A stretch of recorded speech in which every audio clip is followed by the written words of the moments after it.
गोटे गाँव काठुरियाटे रहुथिला। तार ना रामू। से अत्यंत गरीब थिला।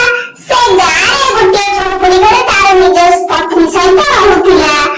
सेमाने काठ देखि जेतिकी रोजगार करथिले सेथिरे परिवार चलुथिला। रामू प्रतिदिन जंगलକୁ जाउथिला।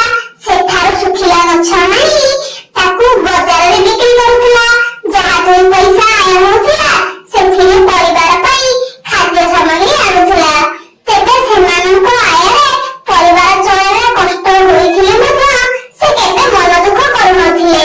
ଈଶ୍ୱର ଯାହାକୁ ଯେତିକି ଦେବାର ଥିବ ସେତିକି ଦେଇଛନ୍ତି କହି ମନ ଖୁସିରେ ପରିବାର ଚଳାଉଥିଲେ। ତେବେ ସମୁଦି ରୂପରେ ରାମ ଗୋଟିଏ ଦିନ କାଠ ଆଣିବା ପାଇଁ ଜଙ୍ଗଲ ଭିତରକୁ ଯାଇଥିଲା। ନଦୀ କୂଳେ ଗୋଟିଏ ଶୁଖିଲା ବଡ଼ ଗଛ ଦେଖି ଖୁସି ହୋଇଯାଇଥିଲା। ସେ ଗଛଟିକୁ ହାଣିବାକୁ ଲାଗିଲା। ଗଛଟିକୁ ହାଣୁ ହାଣୁ ହଠାତ୍ ତାର କୁରାଢ଼ୀଟି ଯାଇ ଗଭୀର ନଦୀ ଜଳରେ ପଡ଼ିଗଲା। ଗଭୀର ନଦୀ ଜଳରୁ କିପରି କୁରାଢ଼ୀ ଆଣିବ? ଯଦି କୁରାଢ଼ୀ ନ ଆଣିବ ତେବେ ତା ପରିବାର ଉପାସରେ ରହିଯିବ ଭାବି ସେ ପ୍ରବଳରେ କାନ୍ଦିବାକୁ ଲାଗିଲା। ଏହା ସହ ତା ପାଖରେ ମଧ୍ୟ ନୂଆ କୁରାଢ଼ୀ କିଣିବା ପାଇଁ ଟଙ୍କା ନଥିଲା। ସେ ଜୋର ଜୋରରେ ନଦୀ କୂଳେ ବସି କାନ୍ଦୁଥିବାର ଦେଖି ନଦୀ ଭିତରୁ ଜଳ ଦେବତା ବାହାରି ଆସିଲେ ଏବଂ ତାକୁ ଏପରି କାନ୍ଦୁଥିବାର କାରଣ ପଚାରିଲେ। ସେ ସବୁ କଥା ସେ ଜଳ ଦେବତାଙ୍କୁ କହିଲା। ଜଳ ଦେବତା କହିଲେ, ତୁମେ ବ୍ୟସ୍ତ ହୁଅ ନାହିଁ, ମୁଁ ତୁମର କୁରାଢ଼ୀ ଆଣୁଛି। ଜଳ ଦେବତା ପୁଣି ଥରେ ଜଳ ଭିତରେ ବସିଲେ ଏବଂ ଗୋଟିଏ ସୁନାର କୁରାଢ଼ୀ ଆଣିକି ଦେଲେ। ରାମକୁ ପଚାରିଲେ, ଏହା କଣ ତୁମ କୁରାଢ଼ୀ?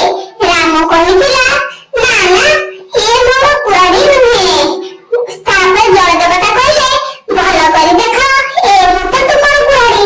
ସେ କହିଲା, ନାଇଁ ନାଇଁ, ଏଇଟା ମୋର କୁରାଢ଼ୀ ନୁହେଁ, ଏଇଟା ଆଉ କାହାର ସୁନା କୁରାଢ଼ୀ, ମୁଁ ଆକୁ ନେବି ନାହିଁ।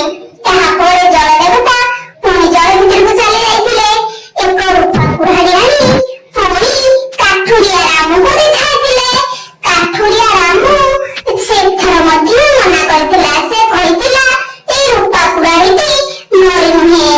ଜଳ ଦେବତା ପୁଣି ପଶି ଯାଇଥିଲେ ଜଳ ଭିତରକୁ ଏବଂ ଏବେ ରାମକୁ କାଠୁରିଆର କୁରାଢ଼ୀ ଆଣିକି ଆସିଲେ। ରାମ ତା କୁରାଢ଼ୀ ଦେଖି ଖୁସି ହୋଇଯାଇଥିଲା।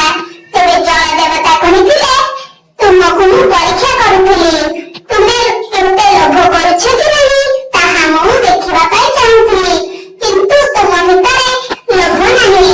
ତେଣୁ ମୁଁ ଏଇ ତିନୋଟି ଯାକ କୁରାଢ଼ୀ ତୁମକୁ ଦେଉଛି। ତୁମେ ଏଇ ତିନୋଟି ଯାକ କୁରାଢ଼ୀ ନେଇକି ଖୁସିରେ ରୁହ।